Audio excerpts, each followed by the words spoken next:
નમસ્કાર દર્શક મિત્રો, સત્યમેવ જયતે લાઈવ ન્યૂઝમાં આપ સૌનું હાર્દિક સ્વાગત છે। સમા સાવલી રોડ વિસ્તારમાં ગત રાત્રે હિટ એન્ડ રનની ઘટનાનો આરોપીને સમા પોલીસ દ્વારા અટકાયત કરવામાં આવી છે। ઘટનામાં બે બાઇક ચાલક કારને અડફેટે આવ્યા હતા। તે પૈકી એક બાઇક ચાલકે ઘટના સ્થળે દમ તોડ્યો, જ્યારે અન્ય બાઇક ચાલક હાલ સારવાર હેઠળ છે। ઘટના બાદ આરોપી સ્થળ ઉપર જ કાર છોડીને નાસી છૂટ્યો, જેને પોલીસે ગણતરીના સમયમાં દબોચી લીધો। આરોપી ગુનાહિત ઇતિહાસ ધરાવે છે અને હાલમાં તે લોન રિકવરીનું કામ કરે છે। ડીસીપી પન્ના મોમાયાએ મીડિયાને જણાવ્યું કે સમા સાવલી રોડ ઉપર લેલેરિયા બેંકવેટ આવેલું છે, જેની સામે થાર ગાડીના ચાલકે દીપો ઉર્ફે દીપક સોમાભાઈ મકવાણા ત્યાં બે બાઇક ચાલકને ટક્કર મારી હતી, જેમાં એક બાઇક ચાલક મુકેશ પરસીભાઈ પરમારને માથામાં ઈજા થઈ। મુકેશ કલાભાઈ ડામોરનું મૃત્યુ થયું। આરોપી હિટ એન્ડ રન કરીને ભાગી ગયો, જેના અનુસંધાને અલગ અલગ ટીમોને કામે લગાડવામાં આવ્યા હતા અને ઘટના બાદ આરોપી થાર ગાડી રસ્તા ઉપર જ મૂકીને ભાગી ગયો હતો। આરોપી ભાગીને દેણા ચોકડી પાસેની હોટલમાં જતો રહ્યો હતો અને પોલીસે તેને ત્યાંથી પકડી પાડ્યો। આરોપી ધોરણ 10 સુધી ભણેલો છે અને તે ખાનગી બેંકોના લોનના હપ્તા રિકવરી કરવાનું કામ કરે છે। કારના મૂળ માલિક આરોપીનો મિત્ર લાલચંદ ઉર્ફે લાલાભાઈ પાલ છે, તે ધુમાડ ચોકડી પાસે ટ્રાન્સપોર્ટનો ધંધો કરે છે। ડીસીપી પન્ના મોમાયાએ મીડિયાને જણાવ્યું કે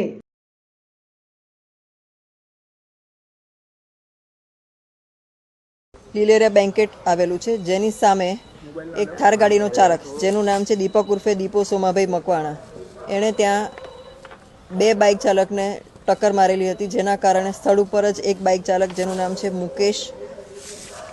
મુકેશ પાસિંગભાઈ પરમાર, એને માથામાં ઈજા થઈ છે અને બીજા એક વ્યક્તિ છે જે મુકેશ કલાભાઈ ડામોર, એમનું મૃત્યુ થયેલું છે। આ જે આરોપી છે એ 34 વર્ષની ઉંમર છે અને સમામાં જ રહે છે અને મૂળ આણંદના વતની છે, ધર્મજ ગામના વતની છે।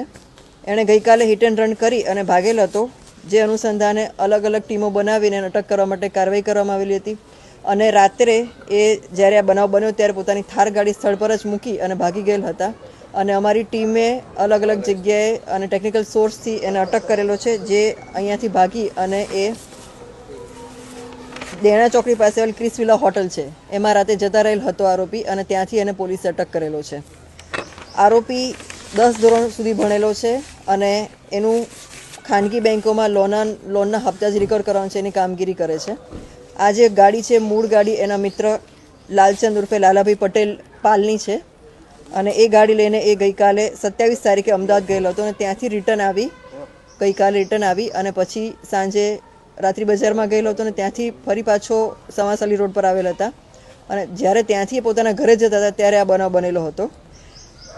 પોલીસે તાત્કાલિક આમાં એફઆઈઆર દાખલ કરેલી છે, આરોપીને અટક કરી લીધેલો છે, એને મેડિકલ હાલમાં કરવા જઈ રહ્યા છીએ અમે લોકો અને એની વિરુદ્ધમાં બીએનએસ કલમ 281, 125A, 125B, 105, 106 તથા એમબી એક્ટની કલમો મુજબ ગુનો દાખલ કરવામાં આવેલો છે। આરોપી અગાઉ પણ ગુનાહિત ઇતિહાસ ધરાવે છે। સિટી પોલીસ સ્ટેશનમાં ખૂનનો ગુનો એટલે 302 મુજબ પણ એને અટક કરવામાં આવેલો છે, તેમજ ફતેગંજ પોલીસ સ્ટેશનમાં મારામારીના કેસમાં એને અટક કરવામાં આવેલો છે, પ્રોહિબિશનના કેસમાં અટક કરવામાં આવેલો છે અને હમણાં જ રિસન્ટલી 4-6 મહિના પહેલાં સમા પોલીસ સ્ટેશનમાં પણ મારામારીનો ગુનો એને અટક કરવામાં આવેલો છે। એમ એનો ગુનાહિત ઇતિહાસ પણ ઘણો બધો છે આરોપીનો અને અમે લોકો હાલમાં એનું આ અટક કરી અને ત્યારબાદ એનું લાયસન્સ કેન્સલ કરવા માટે પણ કાર્યવાહી કરવાના છીએ। નશાની હાલતમાં તો એ શું હતું રાત્રે? એ અત્યારે મેડિકલમાં અમે લઈ જઈ રહ્યા છીએ અને મેડિકલમાં અમને ખબર પડશે, જો એ નીકળશે તો એને પણ કલમનો ઉમેરો કરવામાં આવશે। આ પ્રકારની મારામારીની વારંવાર ઘટનાઓ આ ગુનેગાર કરતો હોય છે, સંપૂર્ણપણે આવા ગુનેગારોને ડામી દેવા માટે હવે કયા પ્રકારની કાર્યવાહી કરવામાં આવશે? હવે સખત કાર્યવાહી કરવામાં આવશે અને અટકાયતી પગલાં એની વિરુદ્ધમાં જે સખતમાં સખત પગલાં લઈ શકાય એ પગલાં લેવામાં આવશે। કોઈ મિત્રો સાથે હતા એમની? ફૂટેજમાં અમને અત્યાર સુધી કોઈ એવા મિત્રો મળ્યા નથી। નજરે જોનાર જે છે એમના કહેવું એવું હતું કે એક જ વ્યક્તિ હતો, છતાં પણ અમારી તપાસ હજી ચાલુ છે, અન્ય કોઈ અમને જણાશે તો એને પણ અમે અટક કરીશું। ગાડીમાંથી કંઈક વાંધાજનક મળી આવ્યું એવું કંઈ થયું? ગાડીમાં નથી મળ્યું, ગાડી સ્થળ પર જ હતી ને ત્યાંથી અમે ગાડી કબજે કરેલી છે, બનાવની જગ્યા પરથી જ અમે ગાડી કબજે કરેલી છે। એનું એફએસએલ થઈ ગયેલું છે અને આરટીઓનું ટેસ્ટ અત્યારે હાલ કરવામાં આવશે। બને છે લોક માંગ છે ત્યાં આગળ સ્પીડ બ્રેકર મૂકવાની પણ માંગ છે? હા, જે સ્પીડ બ્રેકર મૂકવા માંગણી કરવામાં આવેલી છે રહીશો દ્વારા, એને પોલીસે પ્રોસેસ કરી લીધેલી છે અને ડિસેમ્બર મહિનામાં જ પોલીસ દ્વારા એનો અભિપ્રાય આપી દેવામાં આવેલો છે અને કોર્પોરેશન ટૂંક સમયમાં ત્યાં બનાવે અને ટૂંકમાં કોર્પોરેશન એમાં કાર્યવાહી કરી રહી છે।